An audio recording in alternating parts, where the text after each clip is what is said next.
പരിശുദ്ധ അമ്മയെക്കുറിച്ച് ധ്യാനിക്കാതെ ഈ ആഗമന കാലത്തിൽ നമുക്ക് മുന്നോട്ട് പോകാൻ സാധിക്കുകയില്ലല്ലോ. പരിശുദ്ധ അമ്മയുടെ ജീവിതവും നമ്മുടെ ജീവിതവും തമ്മിൽ ചെറിയൊരു വ്യത്യാസമുണ്ട്.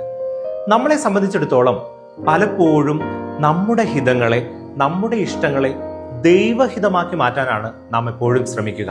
നമ്മുടെ ജീവിതത്തിൽ എന്തെങ്കിലും കാര്യങ്ങൾ നേടിയെടുക്കണം, അല്ലെങ്കിൽ എനിക്ക് അത് വേണം, ഇത് വേണം. പലപ്പോഴും നമ്മൾ ചിന്തിക്കുക, എൻ്റെ ആവശ്യങ്ങൾ ദൈവം നടത്തി തരണം.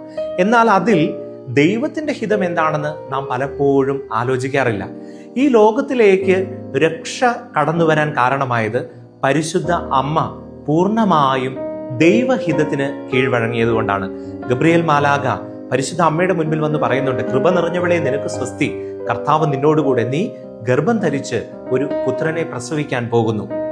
ഒന്നും അറിയാഞ്ഞിട്ടും, പുരുഷനെ അറിയാഞ്ഞിട്ടും, ഇനി ഭാവിയിൽ എന്താണ് സംഭവിക്കുന്നതെന്ന് ഒരു ഐഡിയയും ഇല്ലാഞ്ഞിട്ടും പരിശുദ്ധ അമ്മ വളരെ സന്തോഷത്തോടെ ദൈവഹിതത്തിന് യെസ് പറയുന്നത്, ഫിയാത്ത് എന്ന് ഉത്തരം കൊടുക്കുന്നത് വചനത്തിൽ നമ്മൾ കാണുന്നുണ്ട്. അതുതന്നെയാണ് ഈ നോമ്പുകാലത്ത്, ഈ ആഗമന കാലത്ത് ഈശോ നമ്മിൽ നിന്നും ആഗ്രഹിക്കുക.